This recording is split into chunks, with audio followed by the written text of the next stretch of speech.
Thank you very much for a kind introduction. Indeed, we'll switch gears a little bit. This talk will be on a subject actually closer to Professor Miranda Chang's own research, and we had a very productive, good workshop here a couple of days ago. So I want to thank Miranda and, of course, Daniel for hospitality, for the invitation to speak here. On this lovely occasion, I'd like to start by congratulating Daniel and other co-directors for this tripod paper. It's obviously very timely, so time is ripe to have this global collaboration. And many of you, of course, have seen this background. So to me, it makes me think about Big Bang. So this tripod collaboration is now introduced in the world with a bang, and I hope it will have very lasting effects. So my best wishes, and if there is anything we as community can do to help, we're always available. It also involves Max Planck Institute, so this talk would be incomplete without a German story, and I would like to start with a German story. About 100 years ago, there was this horse, Hans, and the horse is actually super famous. It's, I'll get to it in a second. And the reason it's famous is that it was believed to be capable of mathematical reasoning and other forms of reasoning. So, for example, the guide would ask, was ist 5 und 5, and horse would tap 10 times, which is the correct answer, and it would answer some other questions. You ask it, and it would probably answer many, many things. And yeah, so the horse has had an amazing career. It's became kind of a celebrity, so it traveled and gave talks, even more popular than mine. It actually gave rise to legacy that leads up to present day. So I don't think my own papers will be read 100 years from now. But actually, currently, there is something that's called clever Hans effect. And it refers to fallacies of training data containing answers and so on and so forth. So kind of biases. Because actually, the Hans wasn't really that clever, as it turns out. So once you dig into it, what happened is that it was basically picking up clues that the guy which is training or presenting the problem actually had. So, for example, the person would nod or do something subtle when the right answer is reached, and the Hans would stop tapping, and so on and so forth. So this gave rise to this phenomenon called clever Hans phenomenon or clever Hans effect. Okay. So we're 100 years from that exciting time, and question I want to ask is, if I think about present day, what would be the best, closest analog of clever Hans today? A couple of months ago, some of you have seen me giving talks where by playing with ChatGPT, I discovered that if you ask it a very simple question, what is 9.9 minus 9.10?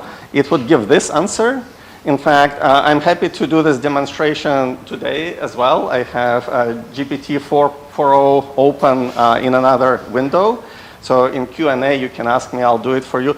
It's actually interesting to do it because the models are stochastic, so sometimes it actually gives the right answer. I hope you can see that this is not the right answer. This is mathematics stuff, right?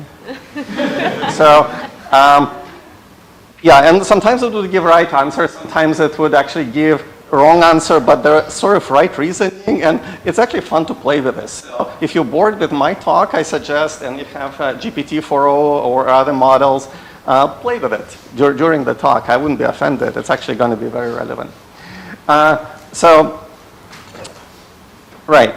This talk is going to be about mathematical reasoning today, and what can we do with AI? How far can it go to perform mathematical reasoning? So that's what this talk is about. looking at this, I'm not that impressed, and I worry. This was one of the best models until GPT-5 was released, and this is a pro version, so I was actually paying a lot of money out of my pocket for this model, so I was very unhappy about the performance. But anyway, my research is at the intersection of computer science and pure mathematics, trying to ask, what can we do with AI as far as mathematical reasoning goes? So that's basically the main question. And of course, one can mean many things by mathematical reasoning. So if I walk out on a street and talk about mathematical reasoning, probably people think about decimal subtraction, very much like what I had on the previous slide. And even there, some models hesitate, as you can see. So there is a whole progression going from elementary school problems to middle school mathematics to high school mathematics. Somewhere there are Olympiads of various kinds, and recently many models managed to solve almost all. No single model solved all the problems of IMO 2025.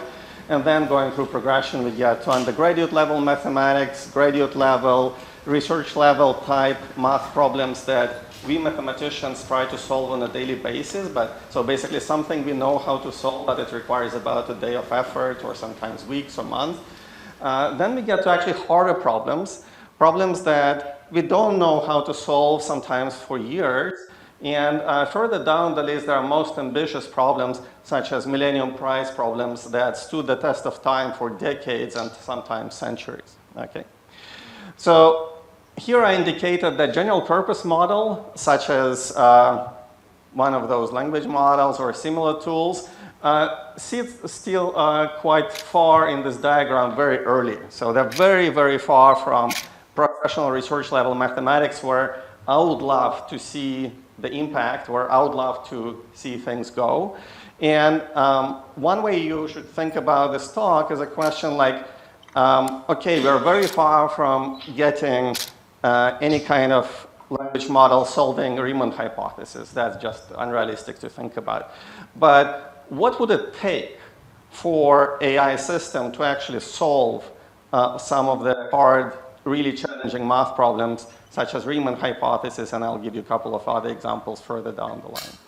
So as we'll see, it actually requires, it's not just scaling, it's not just building bigger, better of the same. It requires new qualitative features, and this talk is to highlight what are these new qualitative features have to be developed or done in order for a model to succeed there.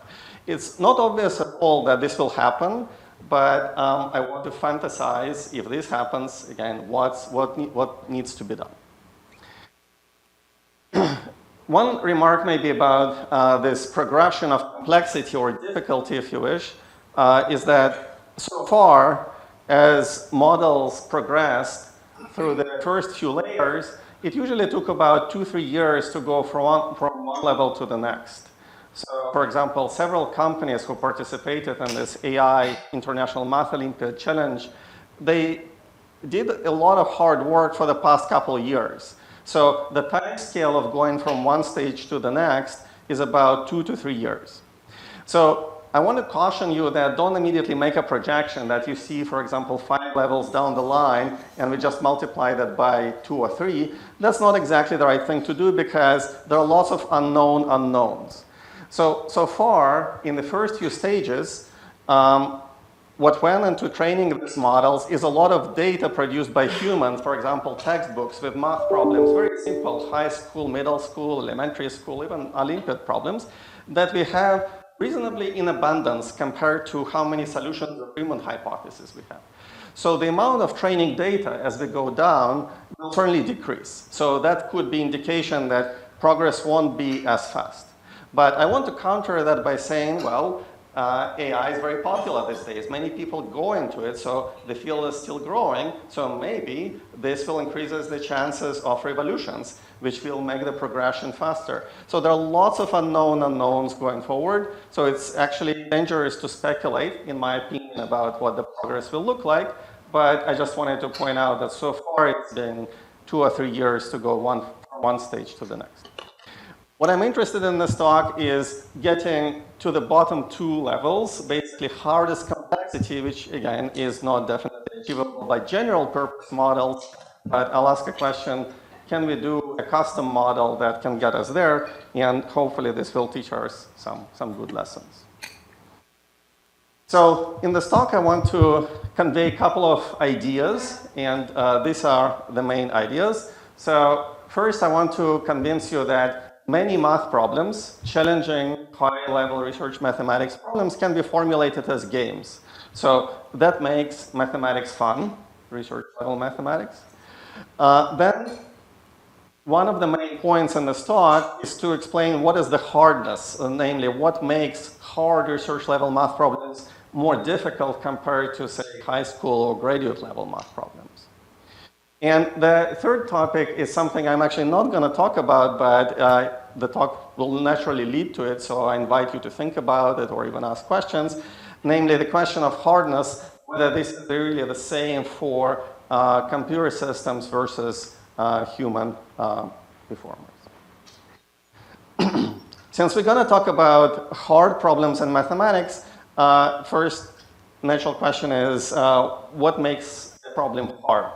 I already kind of alluded to this when I made this hierarchy or diagram with complexity or progression. Usually in mathematics, because mathematics is invented by human mind, so there is no we're not testing it against nature, so there is no ultimate judge out there. So it's our mind that's what creates the problems and judges the problems. And so far, what's been considered, it's one of the metrics, in fact, the only one I know, which is reasonably objective, is to declare that problem is hard if it has been open for many, many years. And usually, the longer it's open, the harder it is. And I think it's kind of fair because if it's open for many years and it's a well-known problem and many fields medalists and brightest minds and all minds, in fact, in mathematics tried and failed, well, that probably makes the problem hard. So that's very reasonable. So we are discussing how to solve such kind of problems with AI. So suppose this happens, namely AI solves all of these problems that have been outstanding for all these years. So as a side remark, this is a footnote to my talk, I want to ask a question, what would be the world in which this is solved, all of the long-standing problems are solved? What will we consider hard mathematical problems then? If you have AI tool that can nail not only Riemann hypothesis, but everything else. I actually don't know, because I don't think we have other good metrics of what makes mathematical problems hard. So this is, anyway, food for thought for future 10 or 20 or 50 years ago from now.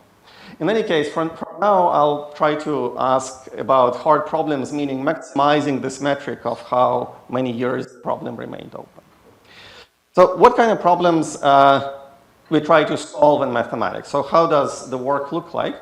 And one task that we have to do is to prove things. Proving things from computational standpoint, from algorithmic standpoint, is basically finding a path of logical steps from assumptions to the goal, from hypothesis to the goal. So it's basically path finding. That's what proving really means in operational terms.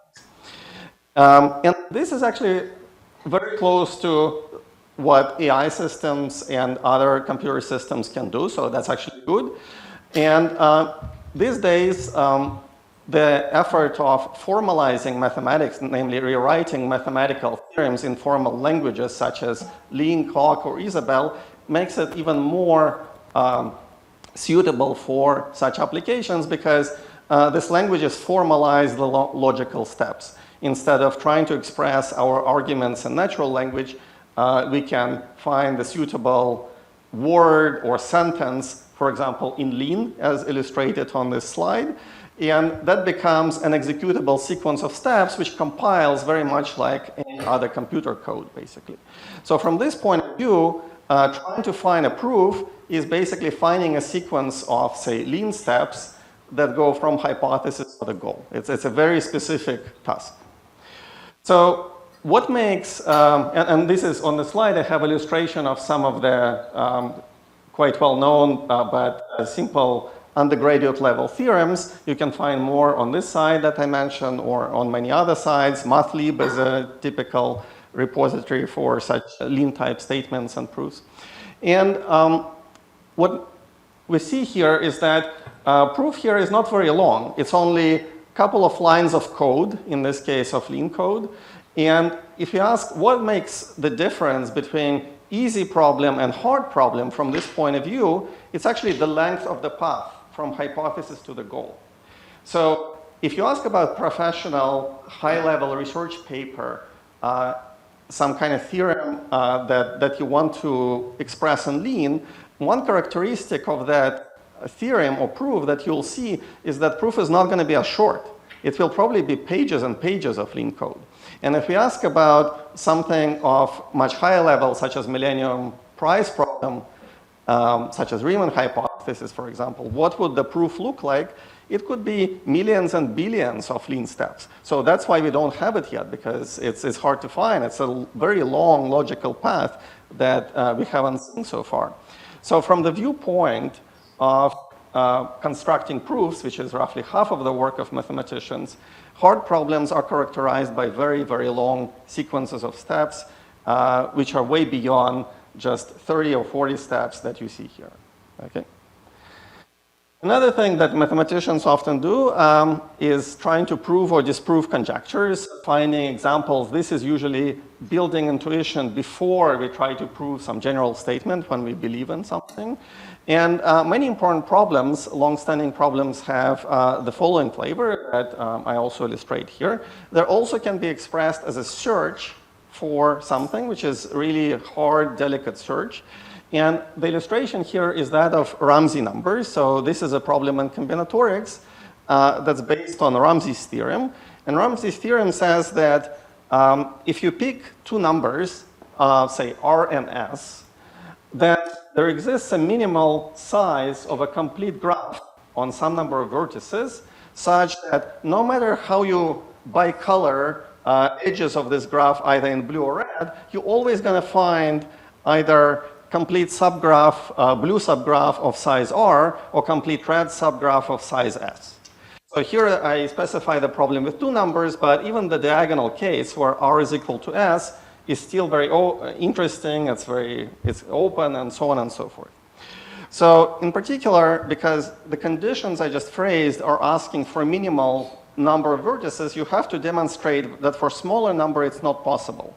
So for instance, an illustration here is that if I pick R and S equal to 3, so again, let's focus on diagonal in this table, then the claim is that the minimal number of vertices of the big graph that you need, where you can find either red subgraph or blue subgraph of size 3, has to be 6. It means that for 5, it's not possible, and indeed, the picture illustrates a graph of 5 vertices, such that there is a coloring presented here that does not contain complete subgraph triangle of either blue or red color. Okay? So that's how you basically find the counterexample. So the theorem basically takes you to the next level, and the actual Ramsey number in this case is 6. Okay? So, but if you increase these numbers just a little bit, for example, if you go to the case 4, 4, then the answer is that you need a graph on 18 vertices, such that any coloring will guarantee that the condition is met either for red or blue. And to demonstrate that, you have to show that at a smaller number, 17, there is a graph that violates this condition. And indeed, there is a coloring, but it's 1 out of 10 to the 26. Okay? So the search, the complexity of the search combinatorial growth is so fast that you immediately run into such big numbers like 1 out of 26, 10 to the 26. In fact, we don't know the remaining numbers. We know some range, for example, Ramsey 5.5 or Ramsey 5.6, 6.6.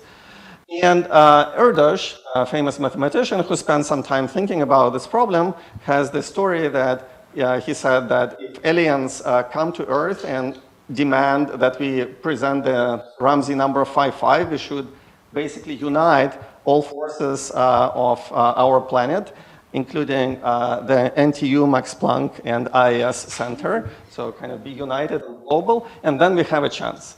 But if they ask, if the aliens ask us for a Ramsey number 6.6, we just should surrender. We shouldn't even try. So that's how fast complexity here grows.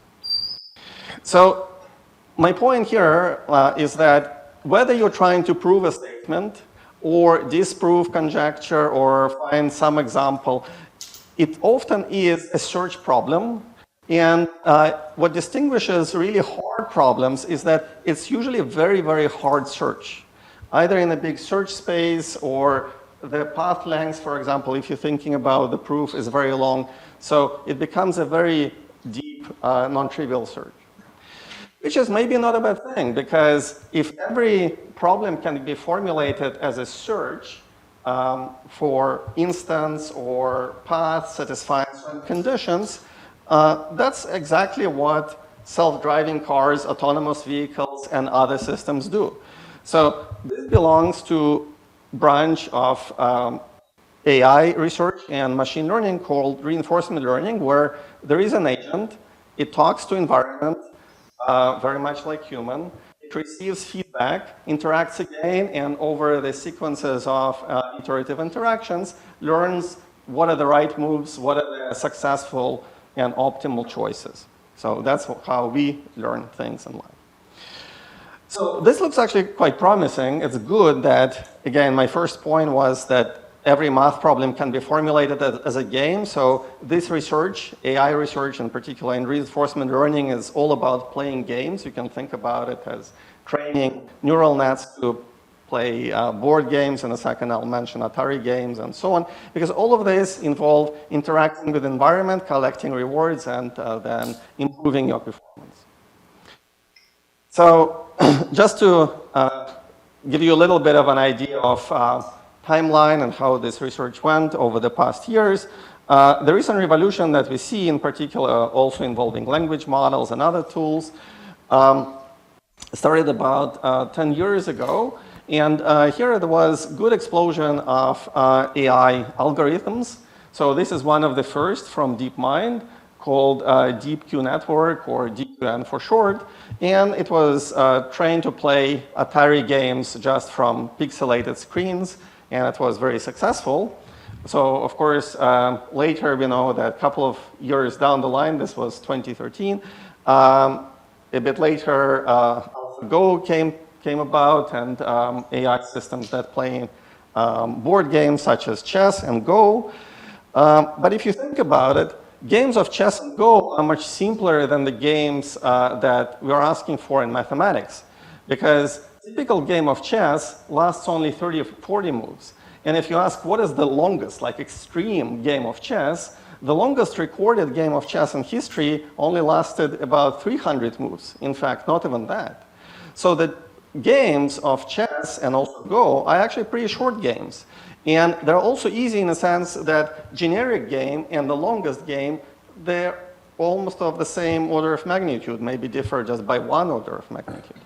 Whereas if you compare this to proofs, for example, where you also have to find sequences of logical steps, easy theorems involve 30, 40 steps. So that's very much like easy game of chess. But what I was asking for is millions and billions of moves. And we don't see games like this. So that's beginning of the challenge here. So in fact, what characterizes the delicate mathematical problems very often is that generic case may be not so hard. So instances, so as I explained in this area of research, AI system is very much like a pathfinder. So its job is to start with a generic state and make a decision, or in other words, get yourself to the goal state. And in size of the input, the number of actions you may take would typically grow polynomially or in some reasonable way, but sometimes it happens, and it doesn't happen in chess and Go, but happens exactly in these math problems, that you tweak the input a little bit, and the number of steps you have to make suddenly becomes not polynomial, but super exponential in the size of the input. And finding solutions to these cases, that becomes a challenge. So far, we haven't seen this kind of board games, or AI systems haven't done this sort of thing. So let me go now to mathematics and give you an illustration of what problems look like, and again, give more examples of formulating math problems as games. So here is a problem from knot theory for which we don't have a solution mathematically, we don't have an algorithm. And the problem is recognizing whether some complicated knotted diagram, this one is not very complicated, but you can imagine much more complicated ones than this, is equivalent to unknot. This is perfect problem for reinforcement learning because mathematically you can show that you need only finitely many moves, very much like moves of joystick, to relate any planar diagram of a knot. So these are called Riedemeister moves, and there are only 3 of them. So 3 basic moves is really good. It's very much like moving joystick left, right, and up. So it sounds pretty simple. So question here is really finding a path from the left to the right using these basic moves. And this is how the solution looks like. In fact, this is from one of my early projects on applying AI to math problems. And it looks pretty good. It has a curve that goes up and up and up and approaches 100% in performance. This is what you typically see in computer science papers that try to test AI models on various tasks. So I used to be super happy about this kind of graph, but now when I see such graphs, I ask the following question. What about this 0.1% asymptotically that escapes? Is it that escapes just stochastically kind of over all possible types of samples, or are there particular instances, in this case diagrams of knots, that are consistently never solved? In other words, what's the difference between generic case and the outlier or exceptional case? What's the distribution of hardness in this kind of problems? So this is another graph from that same paper where we try to do the very natural thing that's usually custom in computer science. You have to compare performance of different models, in this case, performance of different algorithms. So I already mentioned one of them, DQN, then there are various others, here abbreviated as A3C, TRPO, and green points called RW is just making steps at random. Basically, this is random guessing. So if you come to exam and you're not very well prepared, then probably that's what green dots would illustrate. And as you can see, not surprisingly, performance of random steps just plummets. There is nothing good that comes out. And then different models in orange and blue perform slightly differently. So this, again, normally is taken as, okay, you did your job, you experimented with different models, and one of them is really good. In this case, these are the blue dots. But now, if I look at such performance on particular mathematical task, I actually ask the following question. So what do we see from this slide? If I ask myself a question, what are the chances that some of the off-the-shelf algorithms, such that they have a name, for example, TRPO, A3C, doesn't matter what they are, or DQN that I showed you before, are really optimal for my problem? Well, the chances are 0, because there are maybe 10, 15 traditional algorithms like this, and in the space of all algorithm, which is infinite C, chances that 15 points that have their names are optimal for my hard mathematical problem, there are really 0. So it teaches me that we have to develop our custom algorithm if you really want to achieve better performance and solve the hard problem. So that's the lesson I see from this graph today. So this is going to be next and the last example of mathematical problem, hard problem that I want to show, which is from combinatorial group theory. It's very much like the unknotting problem I showed you before, because it's asking to relate 2 different presentations of a trivial group, here given in terms of generators and relators, using some basic steps. So this problem, called Andrews-Curry's conjecture, has been open for 60 years, so it satisfies this test of being hard. It's well known, and many people have tried themselves on. And recently we wrote a paper about it, so I'll get back to results in a couple of minutes. But the reason we picked this problem is it's exactly of this phenomenon that I mentioned before, that generic cases may be fairly easy to settle, but some of the examples here, it's known that there is a way to provide the condition for the theorem, namely relate A to B, so find the path between this initial state and the goal state. So it is possible, but mathematical theorem says that there is a lower bound on the number of steps you have to make, and it's exactly super exponential in the size of the input. So for example, here we have to take, for this simple presentation of this group, which is easily fits in 2 lines, you have to take 10 to the 10,000 steps. So this is 1 and bunch of zeros, 10,000 zeros behind it. So this is not 30, 40 steps that we have in games of chess and Go. This is astronomical. So how on earth can we teach current models, if at all, to play this kind of games? So these are really infinite games. So again, it's not clear that's possible, but we're uncovering the difficulties. We're uncovering challenges that AI systems have to overcome in order to be able to solve hard research level math in the future. So from computer science point of view, what I'm asking is, I'm asking for really crazy out of distribution generalization, not just epsilon away outside of training data. I'm asking megaparsecs away generalization many, many times beyond the training data we have seen. And this is needed in the problem I just mentioned, in the Andrews-Curtis conjecture. It's needed for Riemann hypothesis, where the best we can do is to supply a machine with some of the theorems and number theory that we already know, but it still requires many, many orders of magnitude generalizing further. So that's a kind of challenge. Another thing that we have seen so far is that in games like Atari, chess, and Go, they're very short games, and what happens there is that you can learn what are the wrong directions to go on. Because they're short, you also see that by making a couple of wrong moves, you're on the wrong path, and you learn early what not to do. This is what our parents teach us. Learn to fail early.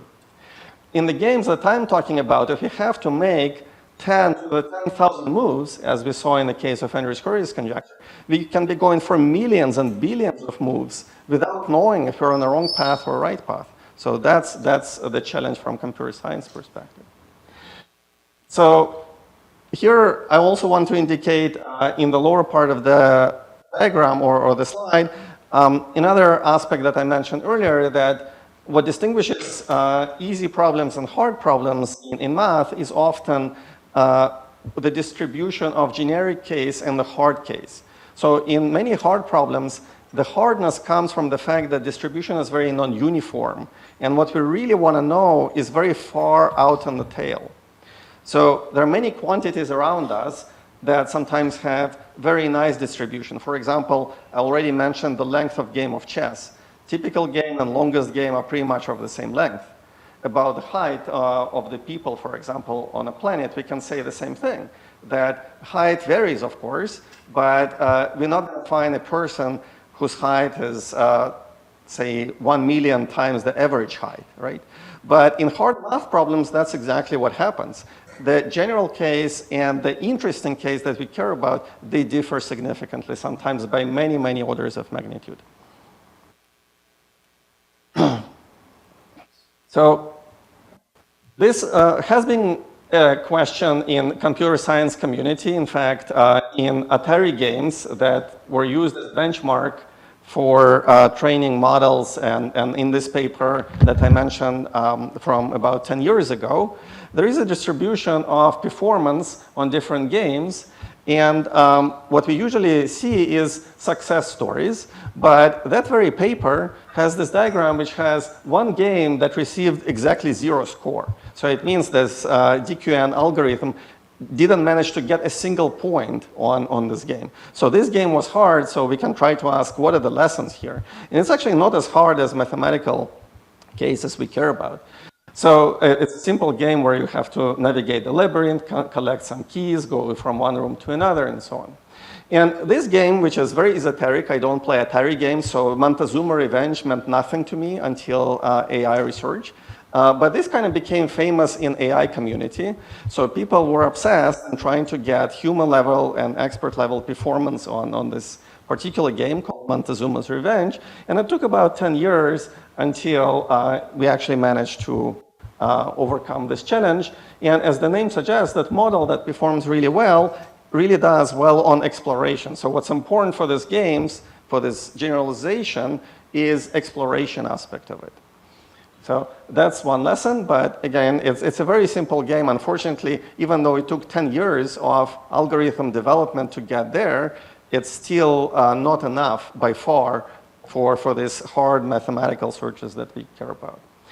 So Then in what I'm describing are, in technical terms, sparse reward problems, something that's really hard to find. And this, you can think about it as a needle in a haystack or searching for unicorns, depending on your cultural background, one or the other may be appealing. And there is actually, in case of language models and transformers, even a test called needle in a haystack test that was applied to many of the existing language models. And some of them perform better, some perform worse, but again, this is not, unfortunately, the level of performance that we need for current level hard searches. And what I showed in the very beginning with this decimal subtraction problem that I encourage you to try is actually illustration of why this is not a good idea. So to summarize so far, and I'm almost done, so I'll finish in a minute or so. I want to say, to paraphrase a famous quote from Vladimir Arnold. So he said that mathematics is the part of physics where experiments are cheap. And the problem I just described, this searching for a needle in a haystack or searching for black swans, namely rare phenomena where rewards are disproportionately high, or it's important for us to know about this rare phenomena. They, of course, happen in many fields. For example, in trying to predict the weather. Extreme weather phenomena like hurricanes or earthquakes, well, this is quite relevant to Taipei, they don't happen every day, but when they happen, we better know about them because their impact is disproportionately high. Market crashes and so on. So now I want to paraphrase it by saying that mathematics where similar phenomena take place or similar challenges arise is basically providing this playground for AI research where experiments are cheap. And finally, I want to conclude by saying that in this research, so I try to highlight the difficulties, the challenges, and so on. So I didn't go into very technical details, but ultimate judge, at least by applying AI to mathematical problems, is always have we solved the problem or not. So that's what I like about it. It's very concrete. And eventually, if we solve the problem, we solve the problem. If not, then that's too bad. We have to go home and work harder. So on this Andrews-Curry's conjecture in our team, we managed to make some progress. Disclaimer, we didn't solve the 60-year-old problem that the actual challenge is, but we managed to solve some of the important benchmarks that were proposed by various people and kind of became a problem of their own, standing for 40 years, for 30 years. So in particular, the job is to prove theorems, and that's what we did. We managed to solve some of this 30, 40-year-old outstanding problems. And if you're interested, I encourage you to either take a look at this paper, or recently at Caltech, we started a new lab on math AI research. So now is actually probably the right time to suggest that maybe in the future we can consider collaborating with NTU in a similar mode to how Max Planck, IAS, and NTU Center is structured. So also we have positions for young researchers. If you're interested, please reach out, apply. So we're definitely open to collaboration. And with that, I want to thank you for your attention.